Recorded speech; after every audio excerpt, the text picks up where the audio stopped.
Welcome, fellow Stardust. Are you ready for a scare? I see you've come back for more. If you're new here, buckle up, and thank you all for joining me today. My name is DeRay, aka Rainbow Fright, lover of all things dark, creepy, and weird. Today's film review will be on sci-fi horror In the Tall Grass.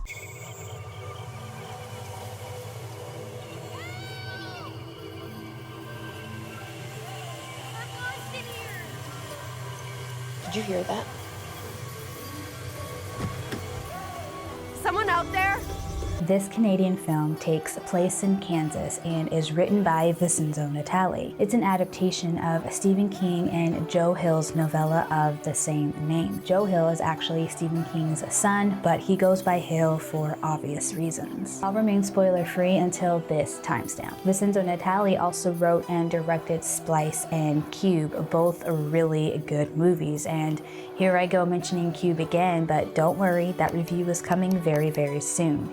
And Splice is a movie that you're not going to soon forget after watching it. It is very entertaining. In the Tall Grass is about a brother and sister, Cal and Becky, who go into a tall field of grass after hearing a small boy, Tobin, calling out for help. Becky and Cal are played by Leisla de Oliveira and Avery Whitted. Becky is 6 months pregnant and they're on their way to California where she would give her baby to its adoptive parents. And it's painfully obvious that Cal wishes he was the father. Yuck. Once in the grass, time and space go out the window and they are unable to find each other and forget about finding the child. When trying to listen for one another, one would be following the other's voice, but suddenly the voice would be coming from a different direction. And the sun is seen changing positions, which would represent the passing of time or going back in time. I'm a huge sucker for films that play with the space-time continuum, and this film gets me thinking about Time Trap. Time Trap is about a group of students who go into a cave to look for their professor only to get stuck themselves, and their perception of time gets completely jacked up.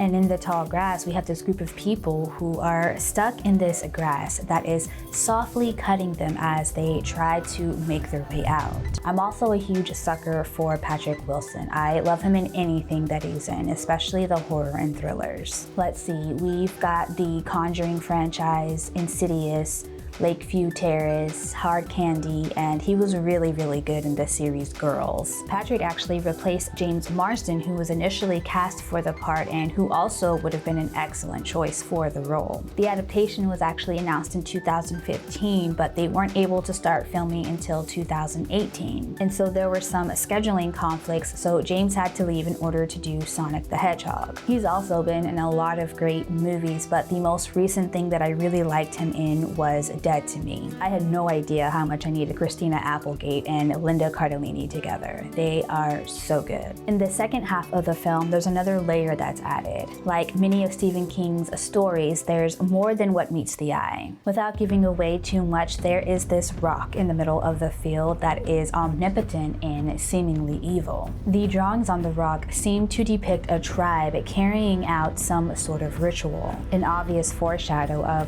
what's to come. We're introduced to Tobin's dad, Ross, played by Patrick Wilson, and he, his wife, and Tobin have been stuck in the field for days. The vibe we get is that Ross probably isn't the best human, and being stuck in this field for days hasn't made him any better. And when the two groups come together, it's certainly eventful.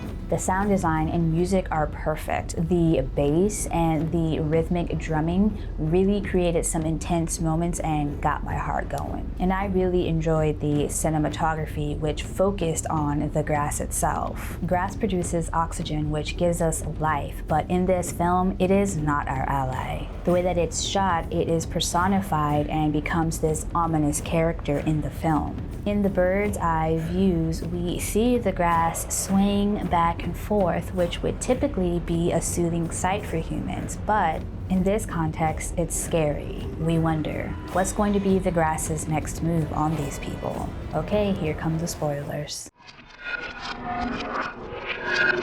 I had to include a spoiler section for this video because there are a couple of parts that I need to talk about. So touching this giant rock will turn you evil and basically traps you in the field forever. When Ross touches this rock, he becomes an unstoppable killer. Because they are stuck in this time loop, Ross is killing his wife and Cal over and over again. And this is represented by a shot of Ross killing Cal, and it pulls out to reveal even more versions of Cal that have already been killed by Ross, each one more decomposed than the one before it. And the murder of his wife is beautiful. Ross gets his wife's head and squeezes it so hard until it pops like a balloon and blood goes everywhere.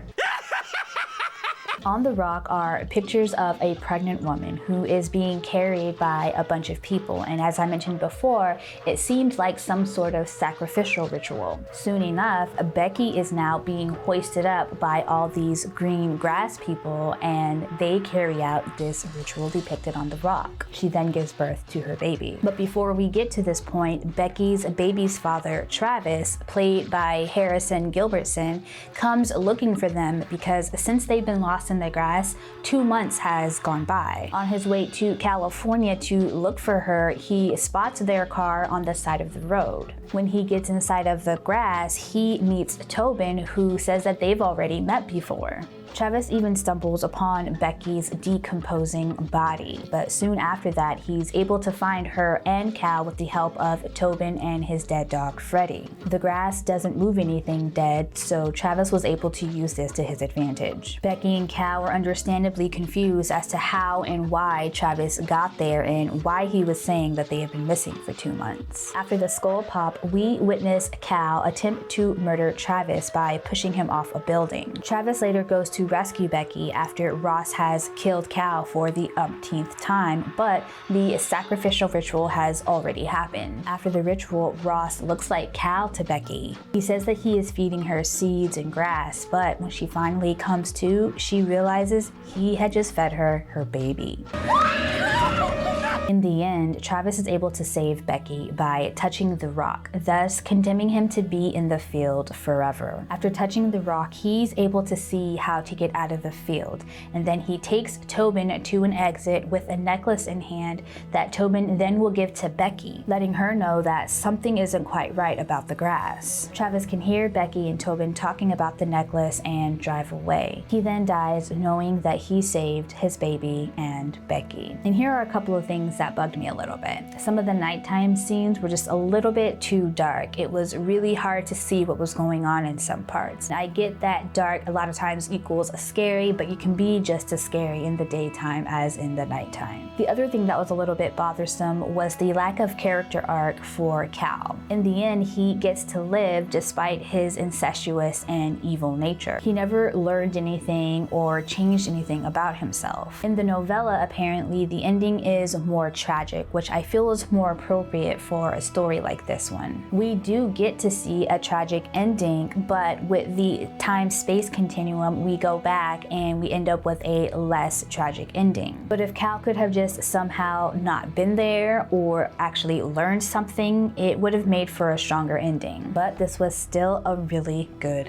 film. With 4 rainbow skulls out of 5, this film kept me captivated and on the edge of my seat. Well, thank you again for joining me today, fellow Stardust. I truly appreciate you being here with me. If you enjoyed this video, please comment, like, and share. That way I can continue to make more content. And I'll be back on Saturday with my last scary story narration of The Monkey's Paw. I'm gonna be switching things up a bit, and I will still be doing my true crime and nails twice a month, but I will discontinue my scary stories. They will be replaced with other various content related to movies and nails. I may do scary stories down the line here and there, but as of right now, I want to put more of my focus in my true crime stories and my film reviews. And as always, I'll be back next week with another film review. And if you want to join the Rainbow Fright Freight Train, go ahead and hit that subscribe button along with the notification bell. That way you'll get notified every Thursday and Saturday when I upload more videos like this. All right, y'all. Peace.